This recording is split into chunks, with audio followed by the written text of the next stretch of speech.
Je ne mange jamais d'œufs, mais ma femme a interdit notre fils d'en manger aussi. Elle disait que j'étais pour éviter que je te couvre quelque chose. Et elle exigeait que toutes les habitudes alimentaires de notre fils soient les madames que les miennes. Son comportement m'a immédiatement paru suspect. Jay commence à avoir des doutes. Surtout quand Jay remarque que mon fils me ressemblait de moins en moins. Jay discrètement pris un cheveu de mon fils pour un test de paternité. Le résultat m'a bouleversé. Nous n'avions aucun lien de sang. C'est ce moment que Jay commence à soupçonner. Que cette femme que j'appelais ma femme n'était pas celle d'il y a 6 ans. Il y a 6 ans, on m'a piqué avec un somnifre et j'ai eu une relation accidentelle avec une femme qui travaillait dans un HTL. Mais mon réveil, elle avait disparu. La seule chose dont je me souvenais était un pendentif rond autour de son cou. J'ai alors langue des recherches dans tout le pays et jure d'assumer mes responsabilités envers elle. Mais ce que j'ignorais, c'est qu'elle avait peur que son patron découvre sa liaison avec un client et qu'elle soit renvoyée. Alors rentre chez elle comme si de rien n'était. Mais peine arrive. Elle a trouvé une fille sournoise en train de strangler le ventre avec une corde. Elle se précipite pour l'arrêter et après l'avoir interroge. Elle a appris que la fille avait été abandonnée par son copain après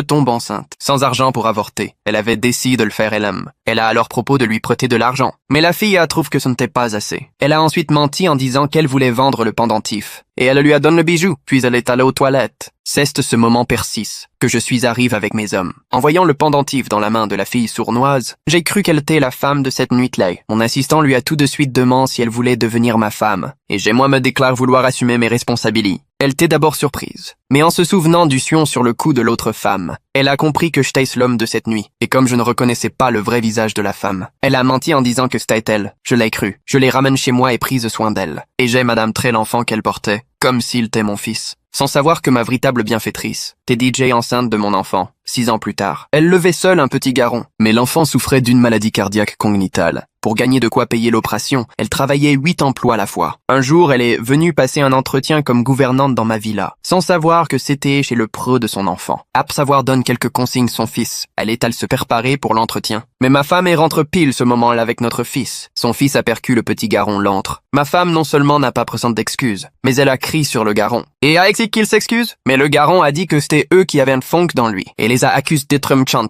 Ma femme était furieuse. Elle a ordonné son fils de se venger. Et son fils a aussi cherché le chien pour attaquer le garron. Terroriste, il a couru dans le salon en appelant sa maman. En entendant les cris, la femme a fonk dans le salon. Elle s'est mise devant son fils et a hart le chien d'un geste ferme. Quand ma femme a vu le visage de cette femme, elle reste fige et lui a demandé pourquoi elle était ici, après avoir appris qu'elle venait passer un entretien. Ma femme l'a immédiatement accuse, disant qu'elle avait blessé son enfant. Elle craignait que je découvre leur lien et a prétendu que c'était la faute du fils de la femme pour les faire partir. Mais la femme a interrogé son fils et